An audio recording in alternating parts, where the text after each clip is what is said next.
નમસ્કાર.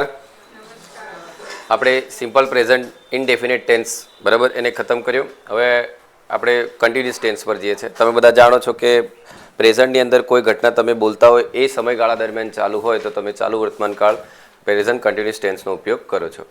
હવે આપણે સાદા વર્તમાનકાળમાં ભણ્યા તેમ કે જો આપણી જોડે સબ્જેક્ટ તરીકે એવરીબડી, સમબડી, નોબડી આ બધું જો આપણે ઇનડેફિનેટ પ્રોનાઉન હોય તો એ એક વચન જ બતાવે છે. જાણો છો તમે બધા, આગળ ભણ્યા જ છે આપણે બરાબર. તો એનો ઉપયોગ કરવાનો. પછી મેની અ, મેની એન, મોર દેન વન એવું હોય તો પણ એક વચન બતાવે. તો સબ્જેક્ટ એક વચન છે કે બહુવચન એ આપણે આગળ ભણી ગયા છે બરાબર. તો she is cooking, they are having breakfast બરાબર. આઈ એમ ટીચિંગ હિયર. તો હવે અહીંયા દેખો ઘણા એમ વિચારશે કે સર હેવ તો સ્ટેટ બતાવે છે, તો સ્ટેટનો ચાલુ ટેન્સ કઈ રીતે? તો યાદ રાખજો બેટા, અહીંયા હેવિંગનો મતલબ ડુઈંગ છે, ઇટિંગ છે બરાબર. તો દે આર ઇટિંગ બ્રેકફાસ્ટ એમ બરાબર. તો એનો લેક્સિકલ મિનિંગ ગુમાવી દીધો છે જે આપણે સમજ્યા છે બેટા. હવે દેખો આપણે બધા જાણીએ છીએ કે કોઈ પણ દિવસ છે ને ટેન્સ ડિપેન્ડ કોના પર હોય? તો ટેન્સ ટાઈમ પર ડિપેન્ડ હોય બરાબર. ટેન્સ એ શું છે? તો વર્બનું ફોર્મ છે.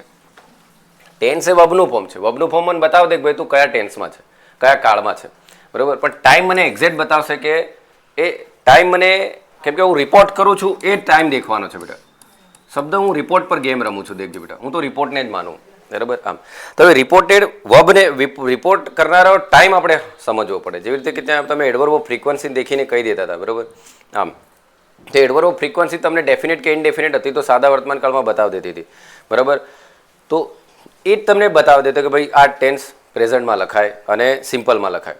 પણ અહીંયા તમે દેખજો બેટા, અહીંયા આ શબ્દો ત્યારે તમે દેખશો ને કે દેખો નાવ એટ પ્રેઝન્ટ, એનો મતલબ હમણાં જ આ ઘટના ચાલી રહી છે. પ્રેઝન્ટલી, કરન્ટલી સૌથી વધારે પૂછાનારો શબ્દ બેટા ધીસ ડેઝ. તો આ શબ્દ જ્યારે તમને દેખાઈ જાય this time, at the moment, at the moment, તો તમે દેખ લો બેટા આ બધા શબ્દો ટાઈમ રેફર કરે કે નહીં. તો હું આ ટાઈમ પર કોઈ વસ્તુને રિપોર્ટ કરતો હશીશ તો બેટા હું ચાલુ વર્તમાનકાળ લખીશ. Are you getting my point? હું શું કહું છું બેટા, ટાઈમ ને દેખીને ટેન્સ લખવાનો છે. તો ટાઈમ આપણો કયો છે બેટા? દેખ લો, now at present, presently, currently, these days, this time, at the moment. આ બધું જે હોય તો તમને ખબર પડી જાય કે ભાઈ આપણે ચાલુ વર્તમાનકાળમાં વાત કરવાની છે. તો દેખ લો બેટા, અહીંયા વાક્ય તમે દેખશો તો તમને ખ્યાલ આવી જશે. દેખ લો, he is reading a novel these days. પછી શું છે બેટા? She is singing on the stage now બરાબર. આમ તો ખબર નહીં પડી બેટા ધીસ ડેઝ અને નાવ પરથી આપણને ખ્યાલ આવી ગયો બરાબર. આમ પછી देखो कि प्रेजेंट कंटिन्यूअस टेंस का प्रयोग भविष्य के फिक्स प्रोग्राम के लिए भी किया जाता है. हम हमें आगे આપણે ભણ્યા બેટા કે ફ્યુચરનો ફિક્સ પ્લાન હોય તો આપણે શાનામાં લખીએ બેટા? પ્રેઝન્ટમાં. તો અહીં દેખ લો હું કીધું કે she is going to be 19 on 2 January 2022. तो वह 2 जनवरी 2022 को 19 साल की होने जा रही है. અહીં અવસ્થા છે કે નહીં બેટા? આના ફિક્સ છે કે નહીં? આ તારીખે એ કેટલા વર્ષની થઈ જશે બરાબર. આમ is going to start a new business tomorrow બરાબર. આઈ એમ લિવિંગ. હવે અહીંયા મને કોણ બતાવી રહ્યું બેટા? ટુમોરો. સમજો બેટા, ટાઈમ નહીં હોય, સમજો બેટા, ટાઈમ નહીં હોય તો એમ બી કહી શકું કે નહીં he goes to start new business. બોલો, જો અહીં પાછળ ટુમોરો શબ્દ નહીં લખ્યો હોત, ટુમોરો શબ્દ નહીં લખ્યો હોત તો હું એમ કહી શકતો હતો કે he goes to start a new business. અહીંયા ટુ સ્ટાર્ટ ઇન્ફિનિટિવ છે કે નહીં બેટા? બરાબર.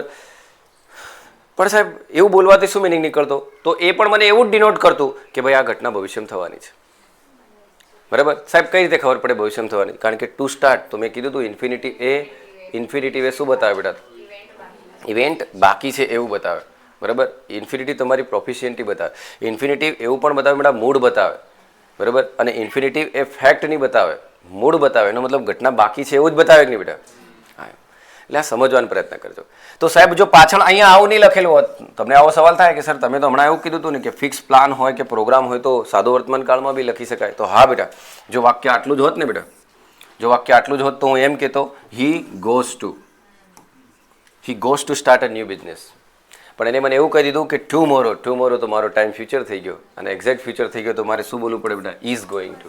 મારા છોરા હું ધારું તો આને આ રીતે પણ લખી શકું છું. દેખ લો, હી ઇઝ ટુ ગો બરાબર. યાદ આવે બેટા? He is to go to start a new business. Okay. આમ તો ઇઝ ટુ ગો આમ કરીને પણ હું બોલી શકું છું બરાબર. અરે હું આને આમ પણ બોલી શકું છું, હમણાં જ થોડાક ટાઈમમાં સ્ટાર્ટ કરવાનો જ છે. તો he is about, he is bound. યાદ આવે છે Vandit? He is about, he is bound, he is just બરાબર, હી ઇઝ સર્ટેન, આ કોઈ બીનો ઉપયોગ કરી શકું છું. હમણાં જસ્ટ થોડા ટાઈમમાં આ થવાનું છે, તો he is just, he is about, he is bound, he is just certain to go. તો આ બધા શું બતાવે બેટા? હવે જો હું એમ બોલું ને બેટા કે he is going to start, તો દેખ લો હું આ વાક્ય રીતના બોલું તો એનો મતલબ આ મારું પ્રેઝન્ટ છે, આટલાક જ ટાઈમમાં થશે. પણ ઇઝ ગોઈંગ ટુ બોલું તો આ ટાઈમથી આટલાક ટાઈમમાં થશે. પણ વિલ બોલું તો બેટા વિલમાં તો ખબર નહીં કે થાય, પણ ભવિષ્યમાં થાય, બરાબર. પણ શ્યોરિટી છે, શ્યોરિટી છે. ઓકે બેટા, તો તમે ભવિષ્યને આ રીતે બોલી શકો છો એમ, બરાબર. આમ એનો મતલબ તમે એમ ટુ જોડે ફર્સ્ટ ફોર્મ બોલો, આર ટુ જોડે ફર્સ્ટ ફોર્મ બોલો, બરાબર. આમ હે ને, હમણાં એમ કહેતો હમણાં જ આવવાના છે, they are to come, they are to come, તો એ રીતે બોલો છો તમે એને. ઓકે ઓકે, ખ્યાલ આવે બેટા? તો આને તમે 3 રીતે બોલી શકો છો, બરાબર. એટલે બહુ કન્ફ્યુઝ નહીં થતા બેટા, બરાબર. તો I am living for Canada next month, તો ચોખ્ખું ચટ કહી દીધું છે કે નહીં બેટા? બોલો ક્યારે જશે બેટા? બોલો નેક્સ્ટ મંથ, બરાબર. તો આ તમને શું બતાવી રહ્યું બેટા?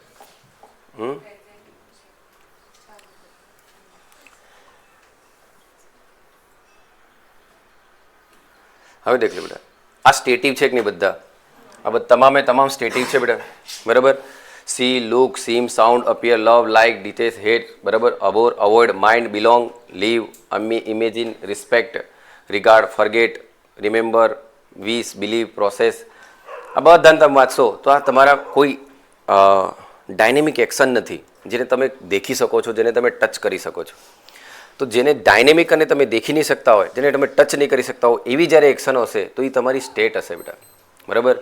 બરાબર, જે આપણે સાદા વર્તમાન કાળમાં ભણ્યા છે. તો એને કોઈ દિવસ આપણે શામાં નહીં લખી શકીએ બેટા? બોલો કન્ટિન્યુઅસ ટેન્સમાં નહીં લખી શકીએ. દેખ લો.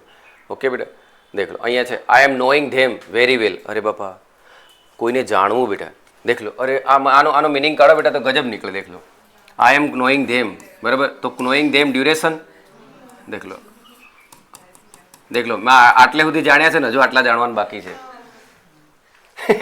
બરાબર. આટલા સુધી જાણ લીધા છે તમને મેં, 90% ઓળખી લીધા છે એમ કે ને, 90% સુધી ઓળખી લીધા છે, હવે થોડાક ઓળખવાનું બાકી બેટા. નો મારી એક અવસ્થા છે, મેન્ટલી સ્ટેટ છે, બરાબર. તો એને શું કહેશું બેટા? આઈ નો. તો કોઈ દોડે એવું નહીં કહે આઈ એમ નોઈંગ ધેમ એમ. તો આઈ એમ નોઈંગ ધેમ તો ચાલુ બતાવે, ચાલુ એટલે ઇનકમ્પ્લીટ, ઇનકમ્પ્લીટ એટલે જાણવાની ઘટના કોઈ દિવસ ઇનકમ્પ્લીટ હોય બેટા. તમે તમારા જાતે જ વિચારો, બરાબર. હું ના મેં થોડા તમને જાણ્યા છે, ઓ તારી તો આખા કારે જાણશો, બરાબર. આમ કોઈને તમે લાઇક કરો, લવ કરો, હેટ કરો, ડિટેસ્ટ કરો, તો શું હોય બેટા? બરાબર, એ કોઈ દિવસ સ્ટેટ હોય તમારી, બરાબર. એને તમે એમ નહીં કહો બેટા. સમજો, ઘણા લોકોને હજુ એ જ ખબર નથી કે ડાયનેમિક શું છે ને સ્ટેટ શું છે. સ્ટેટ પણ એક એક્શન જ છે બેટા, બરાબર. આમ એ ડાયનેમિક બની બી જાય છે, યાદ રાખજો. પણ એનો શું ગુમાવી દેવું પડે? એને લેક્સિકલ મિનિંગ, એનો મેન ઓરિજિનલ મિનિંગ ગુમાવી દો. જેવી રીતે હેવિંગ, એ માલિકીનો મિનિંગ ગુમાવીને ઇટિંગ બતાવે, ડુઈંગ બતાવે, એવું બતાવે બેટા. દેખો, I am feeling that he is honest. હા ભાઈ, હું એમ કહ્યું આઈ એમ ફિલિંગ ધેટ, તો ભાઈ તું ફીલ કરે છે તો એક ઝાટકે જ ખતમ થઈ ગયું બેટા એ, બરાબર. તો આઈ feel that he is honest. હવે તમે આને આમ બી લખી શકો કે નહીં બેટા? I feel for him to be honest, બરાબર. I feel for him to be honest. અને આમ બી કહી શકો બેટા I feel that he should be honest. મોડાલમાં બી બોલી શકો કે નહીં બેટા? આમ ખ્યાલ આવે છે બેટા? બોલો. મારી એના પર એવી ફીલ છે કે ઓનેસ્ટ હોવો જોઈએ એમ. જો હમણાં આટલું જ વાક્ય હોય મારા છોરો, આટલું જ હોય તો ટેન્સ થઈ ગયો. આટલું જ વાક્ય હોય તો શું થઈ ગયો? ટેન્સ. તો હી ઇઝ ઓનેસ્ટ, ઓનેસ્ટ છે જ સાહેબ. પણ પેલો એની પોતાનો ઓપિનિયન કહે છે, બરાબર. પોતાની મનોદશા કહે છે કે મને ફીલ થાય છે કે આ માણસ ઓનેસ્ટ છે. તો પેલો હું બોલી રહ્યો આઈ feel that he is honest. જો ખાલી આટલું હોત ને બેટા તો એ ઓનેસ્ટ છે જ, પણ અહીં પેલો પોતાનો ઓપિનિયન બોલે છે કે આઈ feel that he is honest. તો બેટા ઓપિનિયન બોલવા માટે તો ફેક્ટ નહીં હોય કે નહીં? ઓપિનિયન બોલવા માટે ફેક્ટ નહીં હોય, કારણ કે તમારા ઓપિનિયન પર થોડી દુનિયા ચાલે. તમારા ઓપિનિયન પર દુનિયા ચાલે. તમે આખે દુનિયાને એમ કહો આ મારો દેશ છે એમ. તમારા ઓપિનિયન પર થોડી દુનિયા ચાલે બેટા. તમારી વિચારધારા પર દુનિયા ચાલતી હોય જોઈએ હું બેટા? તમે તો કાલ ઉઠીને એમ કહી દો કે આ બ્લેક પીપલ તો આપણને ગમતા જ નથી એમ. અંગ્રેજોની આ જ ઓપિનિયન હતો ને બેટા. એટલે આપણા ઓપિનિયન પર દુનિયા નહીં ચાલે. ફરી કહું છું બેટા, ટેન્સ એ ફેક્ટ હોય, ટેન્સ એ ફેક્ટ હોય, અને મૂળ મોડાલે તમારા ઓપિનિયન હોય, તમારા ઇન્ટેન્શન હોય. બસ આ જે વસ્તુ સમજી જાય ને બેટા તો કામ થઈ ગયું. તો અહીંયા ટેન્સ નથી બેટા, અહીંયા ઓપિનિયન છે. તો કોનો ઓપિનિયન છે? મારો ઓપિનિયન છે. હું એવું ફીલ કરું છું. તો ફીલ કરું છું એવો વાક્યનો કન્ટેક્સ મારો ઓપિનિયન આપી રહ્યો ને બેટા. I feel that is honest. તો આને હું 2-3 રીતે લખી શકું. તો હું એમ બી કહી શકું આઈ feel for him to be honest. Sir કઈ રીતે ટુ બી ઓનેસ્ટ? કારણ કે ઇઝનું ફર્સ્ટ ફોર્મ તો બી છે કે નહીં? તો ટુ જોડે ફર્સ્ટ ફોર્મ બોલી શકું છું કે નહીં? હું આને એમ બી કહી શકું છું બેટા મોડાલમાં કે આઈ feel that he should be honest. Okay બેટા, તો મોડાલમાં બી લખાય, મૂળમાં બી લખાય, અને ટેન્સમાં લખ્યું તો મેં ફીલ કરી લખી દીધું. હવે તમારે જાતે જ કહો બેટા, અહીંયા મારું મેન વર્બ આ છે કે નહીં, અને આ મારું સબોર્ડિનેટ છે કે નહીં. હવે હમણાં આપણે શું ભણ્યા બેટા, મેન વર્બ વર્તમાનમાં હોય તો આ કોઈ બી ટેન્સમાં લખાય કે નહીં, લખાય. સમજ્યા ને? હવે આ નથી ખબર પડતી આપણને, બરાબર? એટલે પછી બિચારી અમી ટેન્શનમાં રહે કે નહીં, વાંચતી ઘડી આ ટેન્શન એ ચીચમ થઈ ગયું, આખી કમ લખ્યું એમ. એટલે આપણે બે જ, મેં તમને રામબાણ ઇલાજ સ્ટાર્ટમાં જ કહી દીધું. શું બેટા? કે જો તમારું મેન ક્લોઝ વર્તમાનમાં કે ભવિષ્યમાં હોય તો તમારું સબોર્ડિનેટ ક્લોઝ કોઈ બી ટેન્સમાં હોય. કેટલાય સાંભળ્યું અમારું યાદ? શું બોલે બેટા? હું મેન ક્લોઝ તમારું વર્તમાનમાં હોય કે ભવિષ્યમાં હોય તો આ તમે કોઈ બી ટેન્સમાં લખો, પણ જો આ ભૂતકાળમાં હોય, આ બી સામા લખો બેટા ભૂતકાળ, પણ એમાં એક અપવાદ છે બેટા, વેનને આપણે દેખવો પડે કે નહીં, એ એડવર્બ ઓફ ટાઈમ પણ બતાવે બેટા, બરાબર? વેનના ઘણા બધા કામ છે પાછા આમ. ઓકે, ઠીક છે બેટા. તો she is thinking I am stupid, દેખ લો. હવે એના વિચારવાથી થોડી હું સ્ટુપિડ થઉં બેટા, મને એમ કહું સી ઇઝ થિંકિંગ, તેણીની વિચારી રહી છે, બરાબર? આમ પણ હું એમ કહું બેટા કે આઈ એમ થિંકિંગ અબાઉટ ધીસ ઇસ્યુ, એ ઘડી સાચું, દેખ લો, હું ઓપિનિયન થોડી આપી રહ્યો છું. આઈ એમ થિંકિંગ અબાઉટ ધીસ ઇસ્યુ, તો એ ઘડી હું મારી મેન્ટલી સ્ટેટને હું ડાયનેમિક બનાવી રહ્યો છું. આઈ એમ થિંકિંગ અબાઉટ ધીસ ઇસ્યુ, તો અહીંયા થિંકનો મતલબ મારો ઓપિનિયન થોડી છે બેટા, બરાબર? હું ખુદ એવું અનુભવી રહ્યો છું એમ. હવે સમજ્યા બેટા? ખ્યાલ આવે છે હું શું બોલું છું? હવે તમે એવો રટ્ટો મારીને બેહો કે ના આનો તો ચાલુ ટેન્સ હોય જ નહીં, બરાબર? મેં તો લકીર કા ફકીર હું, સરે કીધું એ ફાઇનલ, બરાબર? તો ભૂલ બેટા. સમજ્યા? એટલે વાક્યનો શું સમજવાનો બેટા? કન્ટેક્સ્ટ સમજવાનો, તો જે બાળક પહોંચી જાય. તો સી થિંક્સ ધેટ, તો બોલો ઉસે લગતા है, हाँ तो उसे लगता है ना, उसे लगता है कि मैं स्टूपिड हूँ, बराबर? हाँ, तो वो स्टूपिड है इसलिए मैं उसे लगता हूँ मैं स्टूपिड हूँ, बराबर? तो she thinks that I am stupid. હવે આને તમે કેટલી રીતે લખી શકો બેટા? દેખો તમે આ અહીંયા તમે દેખ લો બેટા, આ ખરેખર દેખો એને લાગે છે, શું લાગે છે? તો આખું નાઉન ક્લોઝ છે કે નહીં બેટા? તો ધેટ આઈ એમ, તો આ વર્તમાન આ કીધું કે નહીં બેટા? હવે આ છે તો અહીંયા એને એવું લાગશે કે હું સ્ટુપિડ હોય તો વિલ બી બોલી શકે કે નહીં એમ. તો બેટા હવે આને તમારે જો, આ તો તમે ટેન્સમાં આ મેન વર્બથી આ સબોર્ડિનેટ ક્લોઝમાં લખ્યું, પણ આને જો ઇન્ફિનિટીથી લખવું તો એમ કહેવાય કે નહીં, she thinks for me, she thinks for me to be stupid, કહેવાય કે નહીં બેટા? She thinks that I should be stupid, કહેવાય કે નહીં બેટા? તો તમે બોલી શકો છો ભાઈ, ખબર પડે છે બેટા. પણ મારા છોરાઓ મેં તમને કીધું એ ખરેખર મગજમાં રાખજો, જલ્દી જવાબ સુધી પહોંચી જશો. તો ફ્લાવર્સ આર સ્મેલિંગ ફ્રેગ્રન્ટ, ઓહો, બરાબર? હવે તમે એમ કહો કોઈ ફૂલ હોય, બરાબર? તો એ જાતે ડુઈંગ કરશે એક્શન કે એની કોઈ એક્શનને ગ્રહણ કરશે? તો અહીંયા એમ કે ખબર કે ફૂલ खुशबूदार होते हैं, तो यहाँ करना है या होना है? हाँ, तो डूइंग नो तो नेचर थोड़ी આવે બેટા, સ્ટેટ આવે કે નહીં? તો કહેવાય કે નહીં બેટા ફ્લાવર સ્મેલ ફ્રેગ્રન્ટ. તો અહીં તો શું કરે ખબર? ઈ સ્મેલિંગ, આહા, જ્યારે હું દેખી રહ્યો ત્યાં સુધી સુગંધદાર છે, પછી નથી. એટલે સ્ટેટિવ વર્બમાં તમારે દેખવાનું બેટા કે જે સબ્જેક્ટ તરીકે જેની વાત થાય છે કે નહીં, એ એક્શનનો ડુઅર છે કે નથી ડુઅર, એટલું દેખવાનું બેટા. તો તમે દેખ લો, આનો આ ડુઅર ખરો બેટા? ના. આમ, અને એ વાક્ય વાંચતાથી જ ખબર પડે કે અહીં એક્શન છે કે હોવું છે, થવું કે હોવું, બરાબર? કરવું કે થવું, આવું વિચારવાનું બેટા. તો જલ્દી જવાબ સુધી પહોંચી જશો. ઓકે, ચાલો હવે અહીં દેખ લે બેટા, આઈ am feeling hot now. Sir અહીંયા કેમ આઈ એમ ફિલિંગ આવી ગયું? આ ડાયનેમિક બતાવી રહ્યો કે નહીં? આઈ એમ ફિલિંગ હોટ નાઉ, મને હમણાં ગરમી થઈ રહી છે, બરાબર? હવે એ પોતાનો ઓપિનિયન આલી રહ્યો બેટા? ના, એ એક્સપિરિયન્સ થઈ રહ્યો છે એને. તો અહીંયા ફીલનો મતલબ એક્સપિરિયન્સ છે બેટા, એની અનુભવ છે, બરાબર? એનો ઓપિનિયન નથી. ઓપિનિયન હોય તો મૂડ આવે. હલો, આમ ચાલો. આઈ એમ ફિલિંગ કોલ્ડ નાઉ, બરાબર? આઈ એમ ફિલિંગ યોર પલ્સ, બરાબર? હવે અહીંયા દેખો, I am feeling your pulse એટલે એને અનુભવી રહ્યો છું, એક્સપિરિયન્સ થઈ રહ્યો છે, બરાબર? કે અનુભવી રહ્યો છું, બરાબર? આમ સમજ્યા? હે ને? તો આવું છે બેટા. હવે દેખો, I am seeing the finance minister tomorrow. હવે દેખો અહીં સીઈંગ એટલે કંઈ નોટિસ, તમે એમ નથી કહેતા કે હા ફાઇનાન્સ મિનિસ્ટર આવી રહ્યો એનું બહુ દેખી રહ્યો, એમ એવું નથી. અહીંયા સીઈંગનો મતલબ શું છે બેટા? આ પ્રાઇમ મિનિસ્ટરને હું મળવા જઈ રહ્યો છું, ફાઇનાન્સ મિનિસ્ટરને હું મળવા જઈ રહ્યો છું. તો સીઈંગનો મિનિંગ બદલાઈ ગયો કે નહીં બેટા? ખ્યાલ આવે છે બેટા? એટલે જ્યારે વાંચો ને તો દેખો, હું ચોખ્ખું કહું છું બેટા કે સ્ટેટિવનું કોઈ દિવસ ચાલુ ટેન્સ નહીં હોય, પણ એનો મિનિંગ ગુમાવેલો છે કે નહીં એ દેખવાનો વાક્યમાં તો હોઈ શકે, અને 10% જેવી શક્યતા હોય. કેટલી હોય બેટા? 10%. બાકી ચાલુ કોઈ દિવસ હોય નહીં. આમ ઓકે. પછી દેખ લો બેટા, ધ જજ ઇઝ હિયરિંગ માય કેસ. તો આ લીગલ મિનિંગ છે બેટા. હિયરિંગ એટલે સુનાવણીને અર્થમાં છે, બરાબર. આમ તો હી ઇઝ હેવિંગ અ બાથ, તો આ ડાયનેમિક થઈ ગયું કે નહીં બેટા. આઈ એમ સ્મેલિંગ સમથિંગ બર્નિંગ. હવે દેખો આ કેટલું જોરદાર બેટા. અહીંયા હું ગ્રામર શીખવાડું, એ જોરદાર ગ્રામર છે. દેખ લો, આઈ એમ સ્મેલિંગ, એનો મતલબ એનો ડુઅર આઈ છે કે નહીં બેટા. હું સૂંઘું છું. શું સૂંઘું છું? કંઈક, સમથિંગ. અને સમથિંગ એ આપણું ઇનડેફિનેટ પ્રોનાઉન છે બેટા. હવે દેખ, આઈ એમ સ્મેલિંગ સમથિંગ. હવે મારા છોરાઓ મને એમ કહો, હું અહીંયા બર્ન પણ લખી શકું કે નહીં? મને એમ કહો. અને બર્નિંગ પણ લખી શકું, કારણ કે આ બર્નિંગ જે છે એ ઓબ્જેક્ટ કોમ્પ્લિમેન્ટ છે કે નહીં.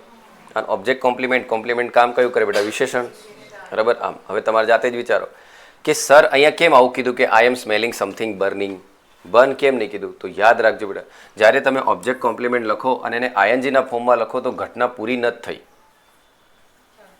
હમણાં હું અહીંયા છું, દેખો બેટા, આપણે અહીંયા ઊભા છે અને અચાનક કંઈક બળ્યું હશે, બરાબર. એક બળી ગયું હશે અને તમે સ્મેલ કરતા હશે, તો એ એક્શન રૂટીનમાં છે કે નહીં? એ એક્શન હમણાં કન્ટિન્યુઅસ છે, પૂરી નથી થઈ કે નહીં? તો તમે શું બોલશો બેટા? આઈ એમ સ્મેલિંગ સમથિંગ બર્નિંગ.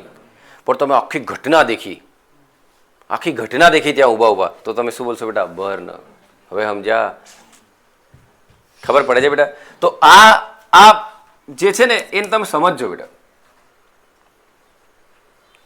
હું બોલ્યો એમાં સમજણ પડી બેટા? ઓબ્જેક્ટ કોમ્પ્લિમેન્ટમાં આઈએનજી વાળું ફોર્મ, આને બેર ઇન્ફિનિટિવ કહેવાય બેટા. આ ઇન્ફિનિટિવ જ છે એક ટાઈપનું. ઓકે, આમ ચાલો. હી ઇઝ હેવિંગ ફન, બરાબર. ચાલો નકાર બનાવો તો વચ્ચે શું લખીશું બેટા? બોલો. નોટ, બરાબર. નકાર કરશો તો વચ્ચે શું લખવાનું? નોટ. સવાલ પૂછવા માટે તો કોણ આગળ જશે બેટા? એમ ઇઝ આર, બરાબર. કોણ આગળ જશે? બોલો. એમ ઇઝ આર, બરાબર. અને નોટ વાળું તો તમને સમજાડ્યું જ છે બેટા, બરાબર. હવે દેખો WS ક્વેશ્ચન બનાવો તો આવડશે બેટા. દેખો, યુ આર કુકિંગ, આર અહીંયા હોય બેટા, દેખ લો. આર અહીંયા હોય, બરાબર. આર અહીંયા હોય, દેખો. આર અહીંયા હોય તો આપણે એને કેવું કહીએ બેટા? You are cooking. તો વિધાન વાક્ય. પણ આર યુ કુકિંગ પ્રશ્ન વાક્ય. એની પહેલાં બેટા તમે કોઈ પણ સહાય આપણે WS ક્વેશ્ચન મૂકી દો, તો શું થઈ જાય બેટા? બોલો. પ્રશ્ન વાક્ય થઈ જાય કે નહીં? WS ક્વેશ્ચન થઈ જાય. આમ. અને દેખો, હું તમને એક વસ્તુ બીજી કહું બેટા, કે વોટ આર યુ કુકિંગ બેટા, એનું પેસિવ કરવા કે બેટા? તો પેસિવ કરવા કે દેખો, આર કુકિંગનું પેસિવ શું થાય? Are be being cooked, are being cooked કે ઇઝ બીઈંગ કુકડ બેટા. તો એ ઘડી વોટ તો એમને એમ જ લખાશે, બરાબર. પછી ઇઝ, હવે ઓબ્જેક્ટ આવે કે નહીં? પણ ઓબ્જેક્ટ વોટથી સવાલ પૂછેલો એટલે નહીં આવે કે નહીં? બરાબર. વોટ ઇઝ બીઈંગ કુકડ એમ કહેવાય કે નહીં બેટા? એમ કહું. હવે સમજ્યા? અને બાય યુ એમ કહેવાશે કે નહીં? બોલો કે બેટા? What is being cooked by you, ખરેખર અહીં ઓબ્જેક્ટ આવે બેટા, પણ નથી. સમજ્યા બેટા? આમ એટલે સમજવાનો પ્રયત્ન કરજો. આવડશે બેટા? બોલો. તો એવું કોઈ પેસિવ પૂછે તો બી આપણો કોઠો પેસિવ વાળો યાદ જ છે આપણને. આમ ઓકે. તો ચાલો આગળ જઈએ બેટા. Where are you coming. Okay. હવે આવ્યું બેટા પ્રેઝન્ટ પરફેક્ટ ટેન્સ, બરાબર. એટલું જ રાખીએ.